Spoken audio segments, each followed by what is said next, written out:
be there. So, you know, sun-fired food's going to be in the house. We're going to show them what the standards is. We're going to deal with it. It's all about fresh food. It's all about fresh food. So a lot of the things that are happening to us, you know, with all of these new vocabularies, these new words, even this thing one of the brothers asked about, you know, vegan, raw food, vegetarian, like what is the difference and how do I navigate through this maze here? You know, well, for me, you know, it's in terms of the overall label that we're dealing with vegetarianism. This word vegan, to me, I mean, it sounds like a curse word to begin with. Yeah, I mean, it sounds like a curse word. What is a vegan? It has to do with the animal rights movement. When that word was coined in the 40s, you know, out of England, it had to do with protecting the rights of animals, not abusing them, not using them in experiments and all of this stuff, not eating them, not wearing them. So a lot of us who talking around about, I'm a vegan, and got leather shoes all wrapped around your little big fat African toes, squeezed into little tight leather pointed shoes, and you come call yourself a vegan. The animal rights people, that ain't a vegan. You know, they're wearing leather belts and got big furs all over our bodies, and you know, all this stuff going on. That is not a vegan. And eating honey. Honey is not a vegan food. Honey is vomit. It comes through the bee's system. You know, it's sweet vomit. You know, it's sweet, but it's still vomit. You know, and it's food that the bees create for their babies. This is baby milk. This is little baby bees' food. Can you imagine if one of those little baby bees come on your mother's breast trying to suck some of that milk out of there? Damn right they'll sting the heck out of you. You going into their hive trying to rob their baby's food. You talking about I'm a vegan. You're no vegan. You got sold another bag. You know, and then you know, when we accept this terminology of being a vegan, then you get folks who ain't even vegetarians slipping in the crack, but I'm a lacto-ovo vegetarian. Lacto-ovo vegetarian? Shit, I know a whole bunch of pork vegetarians. Steak vegetarians. Chicken vegetarians out there. Yeah, a whole bunch of bi folks out there. They vegetarian and carnivores. They go both ways. But they still want to, you know, so they should be called vegetarians too. If a lacto-ovo, someone that's eating ovos, eating an aborted chicken, little egg, and call themselves a vegetarian, they lacto-ovo. Yeah, you lacto-ovo in your brain. We got to really be careful about these things, you know, and trying to be a vegan these days, it's not that easy, because a lot of the so-called vegan products, like soy cheese, you know, it has casein in it, and you didn't read that on the label. Or you read casein, but you didn't know that casein came from the cow.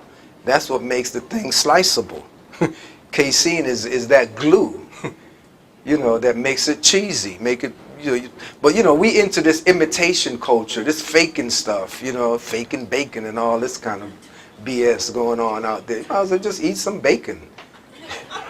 You know, those things have been trying to fake this. You know, mock tuna. You know, carrot, mock tuna. You know, take trash from carrot juice and put all kind of soy mayonnaise in it. Or you mocking a tuna. Tuna has been trying to mock our food. That is not our food. All that stuff is mockery. Eating all those animals, you're mocking your nature. You've been faking it. So you got to come on back home and let go of that meat mentality, trying to think you got to be eating some faking something. You know, I know quite a few of our brothers and sisters who have been on this faking thing for many years, and trying to transition still, 30 years. Some of them got cancer. Some of them died from cancer. Vegan, vegetarian, African American, well known, some of them. Big name out there, eating this stuff and end up with cancer. I mean, even the person who brought, the family who brought the whole thing to America, the macrobiotic folks who brought all that stuff over here to the West, Michio Kushi and his wife, Aveline Kushi, they both died of cancer.